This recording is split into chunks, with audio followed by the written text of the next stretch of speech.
What's going on, guys? Okay, this is what we got going on today here. So my customer had a furnace inside their RV and it was just huffing and puffing, and it wasn't running correctly.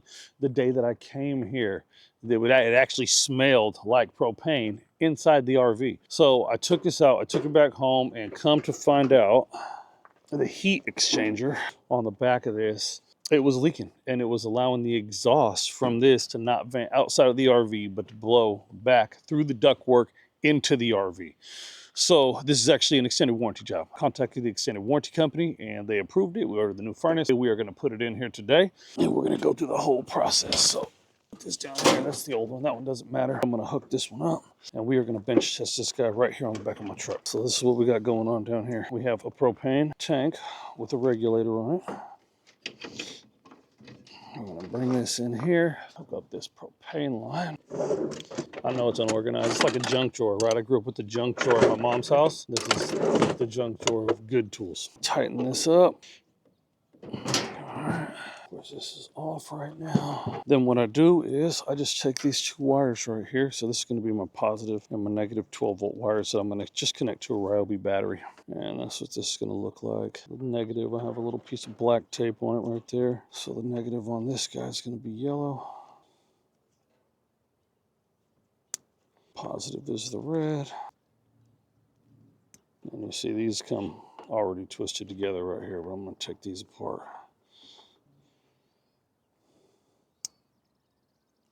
And the blue wires have to be connected together when you're bench testing this. Otherwise, it won't work. So we have this set to off. Just got to make sure we set this right. When I just take one of these little, just a regular old little clamp, and I'll get in here and clamp it to the positive and the negative. Turn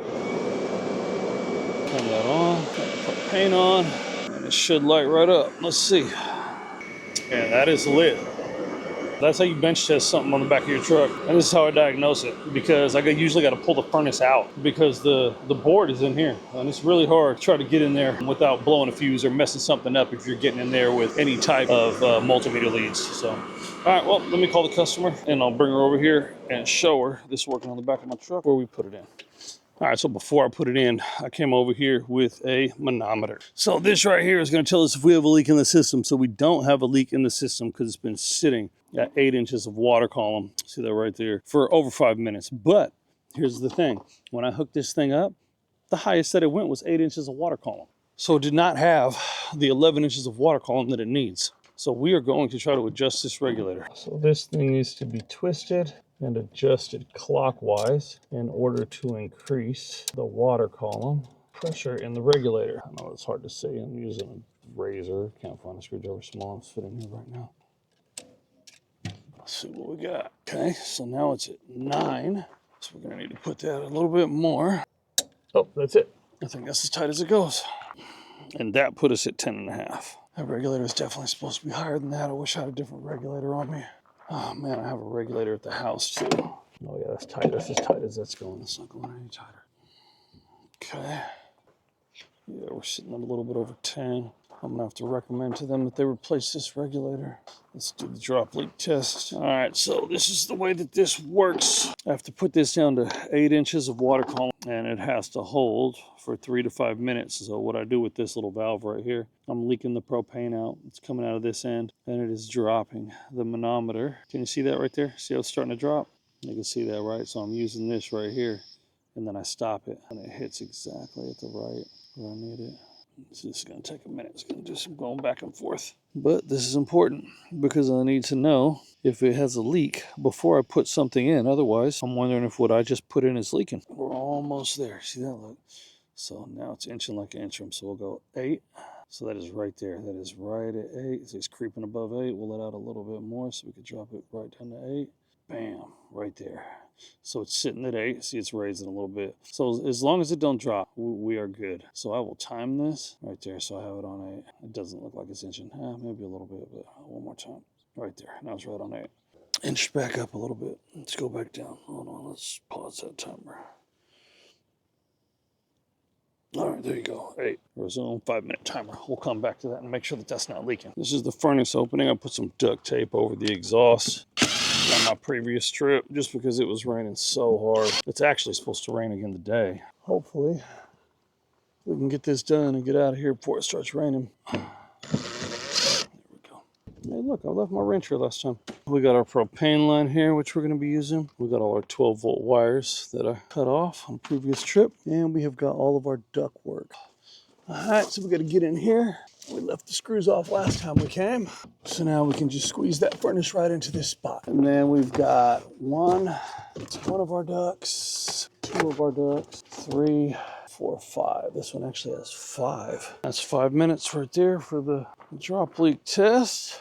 Yep, and we're good. All right, so as you can see, it didn't drop under it. It actually raised a little bit. I'm gonna drain it down again. Stop it right there at 8. Do it one more time. Why not? It's not gonna hurt anything. Okay, let's start another 5-minute timer. So this one has 5 ducts that are on it, but there's only 3 that are punched out of that one. Why is that? 1, 2, 3, 4, 5. Okay.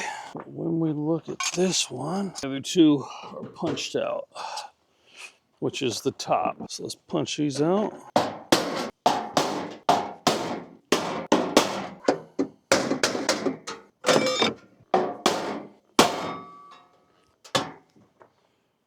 Yep, and there you go again. All right, that time we raised a little bit to 9, but we are not leaking, so that's good news. I was worried about that. I'm trying to remember how I took this out. I think I took it out through that way. You know what? I did take it out through here. This is just butyl tape. Been taking out a lot of furnaces lately. Having trouble remembering which one's which. Definitely feel bad for this customer though. She's actually been staying in the house over here that the property's on because it's too cold to stay in this RV without a furnace right now. Out here, we're actually in the Concord area, out in the mountains. And then this part should be fun. All right, these are the ones that we're gonna need. So I'll leave these hanging out here. We gotta get all this stuff out of the way to be able to get this furnace in this way. Yeah, it did go in this way. Just that the back had to come off.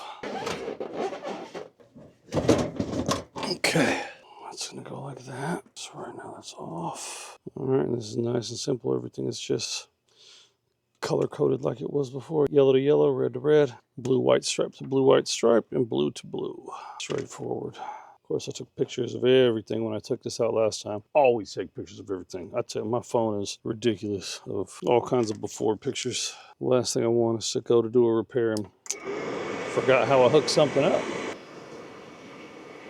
So that's gonna go there. Blue, white stripe to blue, white stripe. And I'm gonna need one more Wego. That should do it. That's just these 2 wires, that's why. So we're touching and stop. All right, now it's off, okay. All these wires are gonna come up here. Get some zip ties. When I'm done, I'll zip tie all these. Get them out of the way. Make sure they're screwed up to the ceiling or something. That way we don't gotta worry about. Damn, that sheet metal is sharp. That sheet metal right there. Cut me. You cut, carry on. Put some dirt on it. Oh, dude, all my band-aids gone? Looks so. Oh well. Man, I got cut a lot. There we go. A little bit of antiseptic wipe. I tape drywall for, man, almost 20 years in the union. Use blue tape all the time. Cut yourself, something happen, spit on it, put some blue tape on it. Voila. All right, how about let's not get cut on a sheet metal anymore today. Put this duck on here. Okay, and today, brought to you by Cobalt and Lowe's, we also have a portable workbench. Sometimes I carry around like a little foldable table. But man, this thing is heavy duty. It was 80 bucks. Like, you know what? Let's give this thing a shot. There we go.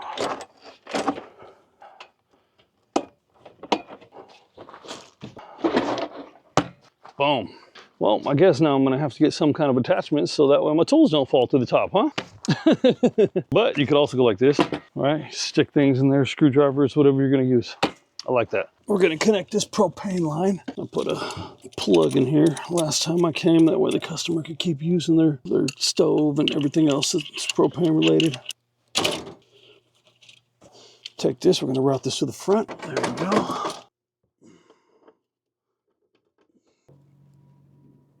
Put that on there. Don't want to wrench on that too hard because that's that pipe right there. Propane pipe. All right, so that's off. So the propane line is connected. That's already tight on that.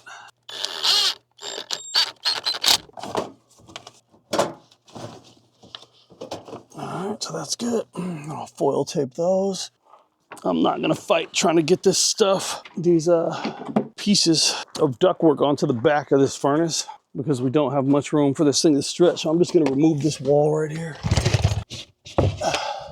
So I connected those first two ducts. I'm gonna start putting some foil tape on these before I put all the ducts on there. It gets a little bit too hard to get the tape where it needs to be. All right, we're just putting this on here because we don't want these ducts to pop off. Plus, it helps with your heating efficiency of no air escaping the furnace before it actually goes into the ducts. I get a ton of calls of people telling me, oh, I'm not getting furnace out of one of my ducts. And first thing I do is climb down an area like this and I'm looking at all this duct work in here to see what came disconnected from the furnace or what duct came disconnected from the floor line where it's supposed to be coming out of.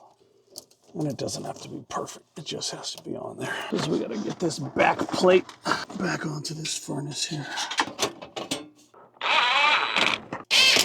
I'm gonna connect this bottom duct.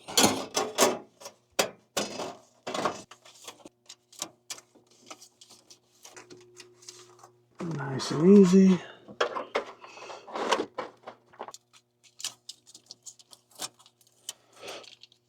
This is just the tedious part of getting everything inside. So we're gonna turn the propane back on. Close this valve off for now. Okay, so we have the propane on. We're coming over here to the thermostat right here. We have the Dometic thermostat that controls the furnace. Of course, we want to make sure the fan's on auto. Otherwise, the air conditioner ends up turning on at the same time if the fan is on high fan or low fan. So we're going to go furnace. We're going to turn this up. We're going to put it on 80, even though it's cold outside right now. Furnace is on. Let's go outside. Let's make sure it's going to light.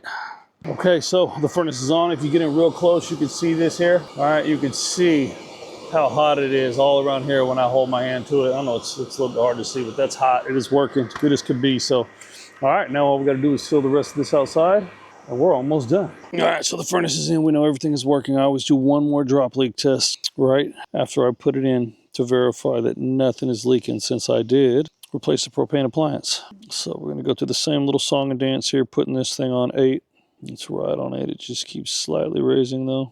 And this is something that I do. It's called CYA. That way I could protect myself and cover my, you know what I'm saying? In case anything ever happens in anybody's RV.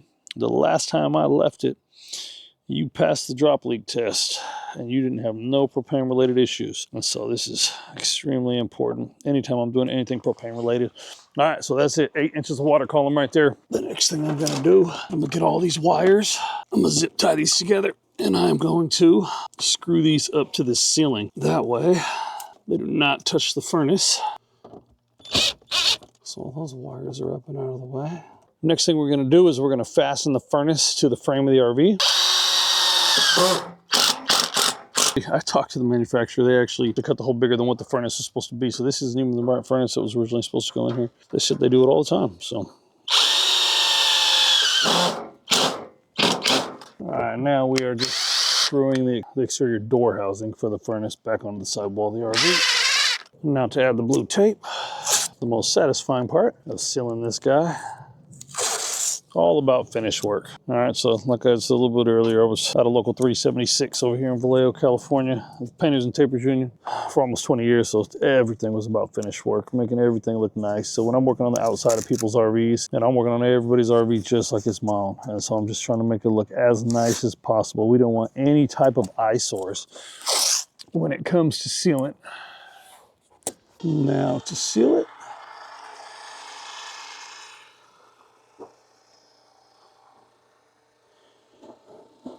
ooh la la. A little bit of hot tui. Get a nice clean wipe. Switch up, go southpaw on them. Just like that. Now for the fun part.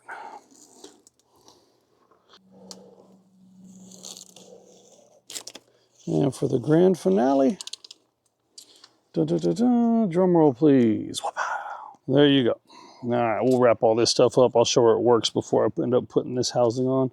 All right, so now we're gonna go ahead and put the cover on. We gave the ceiling a little bit of time to dry. That way when we put the cover on, it didn't get stuck in it. So let's get this guy on.